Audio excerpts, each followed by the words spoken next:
आनुवंशिक क्रियाओं का संचालन कौन करता है? डीएनए करता है, गुणसूत्र करता है, जीन करता है। अब अगला जो क्वेश्चन है, देखो अगर आपने वीडियो हमारा देखा है तो इसका उत्तर आप दे सकते हैं, बड़े ही उपस्थित होते हैं। ऑप्शन देख लो, जीन कहाँ होते हैं? गुणसूत्र में होते हैं, कोई दिक्कत नहीं है। अगला प्रश्न है बच्चों कि कोशिका में पाया जाने वाला आनुवंशिक पदार्थ, कोशिका होती हैं, आनुवंशिक पदार्थ क्या है? ऑप्शन देख लो। अभी अपन ने चर्चा की थी कि डीएनए जो है आनुवंशिक क्रियाओं को ले जाता है, आनुवंशिक गुणों को ले जाता है। डीएनए लिखा होगा, जीन लिखा होगा, गुणसूत्र लिखा होगा, कुछ ना कुछ तो लिखा होगा, तीन में से एक। तो आनुवंशिक क्रियाओं को कौन करता है? आनुवंशिकता कौन ले जाता है? आनुवंशिक पदार्थ कौन सा है अपनी कोशिकाओं में? वो है डीएनए, डीऑक्सीराइबोन्यूक्लिक अम्ल। अगला प्रश्न है बच्चों कि डीएनए का द्विकुंडलित मॉडल किसने, अभी अपन ने ऐसा मॉडल बनाया था, तब अपन ने बताया था कि बार्टसन और क्रिक। तो डीएनए का जो द्विकुंडली मॉडल है, आप बच्चों क्या है कभी इंग्लिश लिख देते हैं डबल हेलिक्स मॉडल, डबल माने द्वि, तो डबल हेलिक्स मॉडल जो है किसने दिया था? बार्टसन और क्रिक ने दिया था। इसको याद कैसे रखें, बड़ी समस्या, याद कैसे रखें? अच्छा, तो गणित आपने पढ़ा होगा, गणित पढ़ा होगा अपन ने, कभी ये सब सुना है? बाकी सुना है? वो घटाना होता है, बाकी कहते हैं, ठीक है। तो बाकी भी आपको आनी चाहिए, ठीक है। और इस तरीके से अपन ने सीखा था, 2 से 4 कोशिका बन जाती हैं। ये क्या है? गुणा है, ये भी आपको आना चाहिए। बाकी, गुणा, भाग ऐसे आने चाहिए, ठीक है। तो हम आपको सिखाना चाहते हैं कि डीएनए का द्विकुंडलित मॉडल किसने दिया था? बार्टसन क्रिक ने दिया था। तो आपको परीक्षा में ध्यान आया कि सर ने बोला था कि बाकी, गुणा, भाग आना चाहिए। बाकी, बार्टसन और की से क्रिक। तो बार्टसन और क्रिक ने बच्चों डीएनए का द्विगुणित माने डबल हेलिक्स मॉडल दिया था। अगला प्रश्न है बच्चों कि मनुष्यों में कौन कौन से क्रोमोसोम के मिलने से पुत्र का जन्म होता है? यहाँ पर ध्यान देना, पुत्र का जन्म। ए आपके पिता हैं, किसी के भी हो सकते हैं। ए आपकी माता है, किसी की भी माता हो सकती है, हमारी भी हो सकती है। तो पिता में बच्चों ए XY गुणसूत्र होते हैं, माता में XX होते हैं। जब कभी बच्चों ए इस तरीके से मिलेंगे तो लड़की पैदा होगी, और जब कभी बच्चों ए इस तरीके से मिलेंगे तो लड़का पैदा होगा, ठीक है। जब कभी बाय दिखाई दे आपको तो वो लड़का होता है।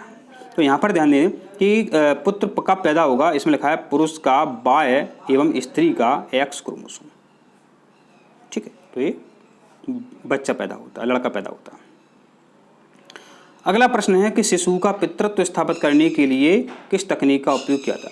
तो बच्चों जो कभी आपने सुना होगा, अखबार में पढ़ा होगा, जो हॉस्पिटल होते हैं, किसी के बच्चा पैदा नहीं हो रहा, लड़का पैदा नहीं हो रहा, तो वो किसी और कोई गरीब है उसका लड़का उठा करके उसको दे देते हैं, लेकिन शक हो जाता है। तो फिर पता कैसे चलेगा? छोटे बच्चों में तो शक्ल दिखती नहीं है। तो फिर बच्चों एक तकनीक होती है डीएनए फिंगरप्रिंटिंग। अपन ने अभी बात की थी कि आनुवंशिकता के जो गुण हैं कौन ले जाता है? डीएनए ले जाते हैं। अपन ने ये भी कई बार सुना है कि तुम्हारे डीएनए ही खराब है। डीएनए का है, बदलते नहीं है। आज से कई साल पहले माता पिता के जो डीएनए थे वो आज अपन में भी है और अपने बच्चों में भी रहेंगे।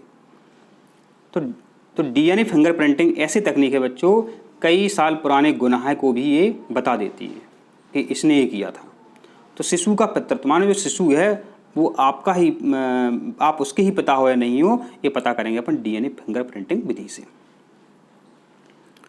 अगला प्रश्न है बच्चों, जीन शब्द का कृत्रिम संश्लेषण किसने किया? माने बच्चों जीन है, बहुत इंपॉर्टेंट है जीन। बच्चों यार जीन एक एक गुण को ले आते हैं। अगर आपके सही में जो भी गुण हैं, इतने सारे गुण में 100 गुण हैं, तो एक गुण का एक जीन होगा। उस जीन को बदल दो तो वो गुण खत्म हो जाएगा। तो अब जीन फिर कई वैज्ञानिकों ने बनाया। तो जीन किसने बनाया? माने तो बनाया था H.G. खुराना ने। H का मतलब है हरगोविंद खुराना। ध्यान देना, वो H.G. ना लिख के हरगोविंद लिखेंगे कई बार। तो जीन को सबसे पहले किसने बनाया था? हरगोविंद खुराना जी ने बनाया था। अगला प्रश्न है आपका, उत्परिवर्तन का सिद्धांत, जो उत्परिवर्तन का सिद्धांत का प्रतिपादन किसने किया था? तो उत्परिवर्तन का सिद्धांत दिया था ह्यूगो डी ब्रिज ने। ह्यूगो डी ब्रिज ने उत्परिवर्तन का सिद्धांत दिया था। यहाँ पर ध्यान दें, कई बार परीक्षा में प्रश्न पूछे जाएंगे, पूछेंगे कि लेमार्क ने क्या किया था? इन्होंने बताया था उपार्जित लक्षणों के बारे में। जीवद्रव्य जीवन का भौतिक आधार है, ये किसने कहा था? ये हक्सले ने कहा था। ध्यान देना, बताया था हमने यहाँ पे पहले प्रश्न में। चार्ल्स डार्विन, इन्होंने कौन सा नियम दिया था? इन्होंने दिया था प्राकृतिक वर्ण नियम। प्राकृतिक वर्णवाद का जो नियम है वो दिया था चार्ल्स डार्विन ने। तो हमने आपको यहाँ पर सभी बता दिए।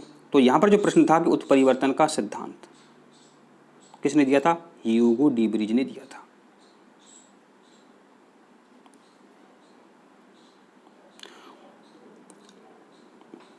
अब देखो यहाँ पर क्या लिखा है, प्राकृतिक चयन, चयन को कहते हैं वर्ण।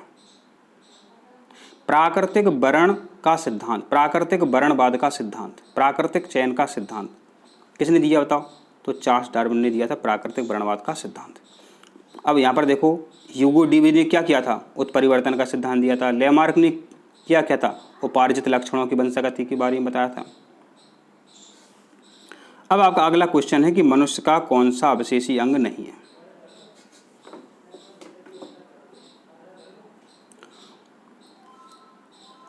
तो इस सामने वाले जो दांत होते हैं अपने, ये अवशेषी अंग नहीं।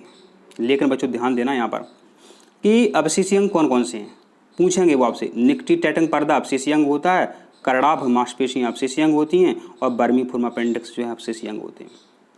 अब इसको अपन कैसे याद रखें, अपन इसको कैसे याद रखें, वो बड़ी समस्या है।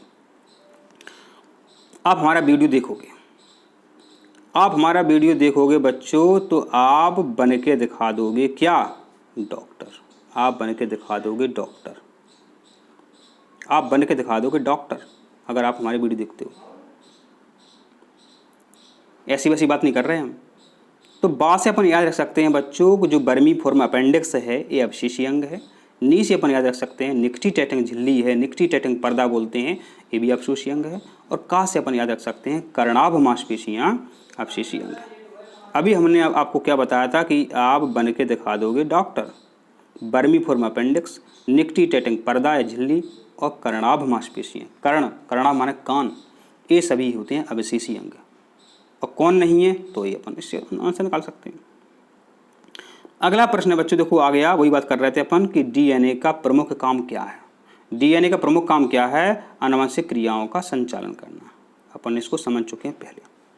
अब क्या है, एक पीढ़ी से दूसरी पीढ़ी में आनुवंशिक गुणों की को उत्तरदायी, अपन ने अभी बोला था कि एक एक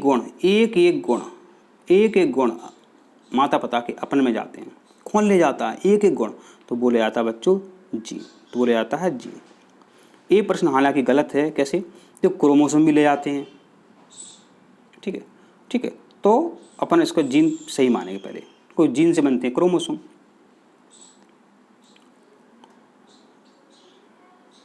अगला प्रश्न बच्चों कि निम्नलिखित में मनुष्यों में होने वाले आनुवंशिक रोग कौन कौन से?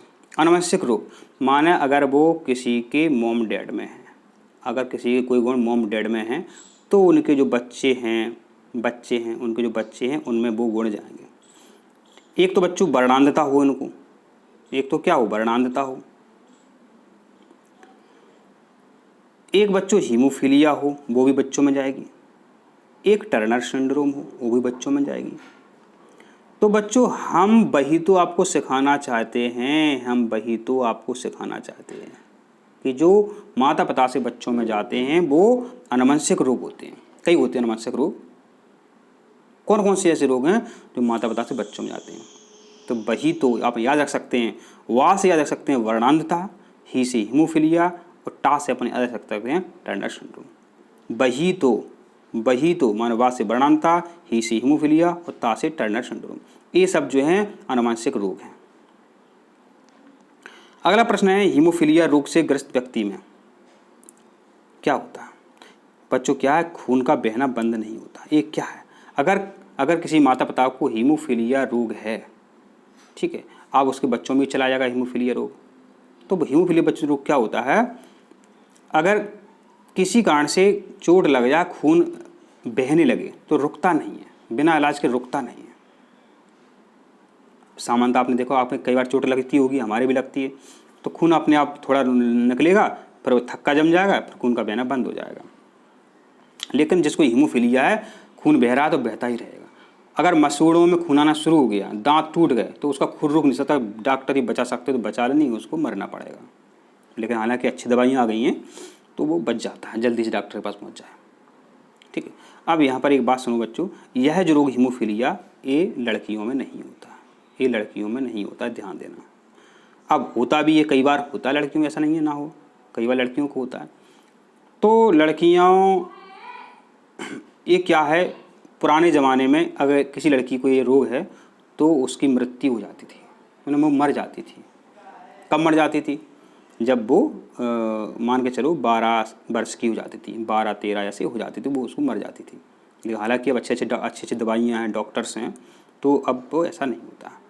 ठीक है, तो ऐसा रोग जो हीमोफीलिया अधिकतर लड़कों में होता है, सबको नहीं होता है, किसी किसी को होता है बाई चांस। ठीक है, तो इसमें होता क्या, खून का बहना जो है बंद नहीं होता।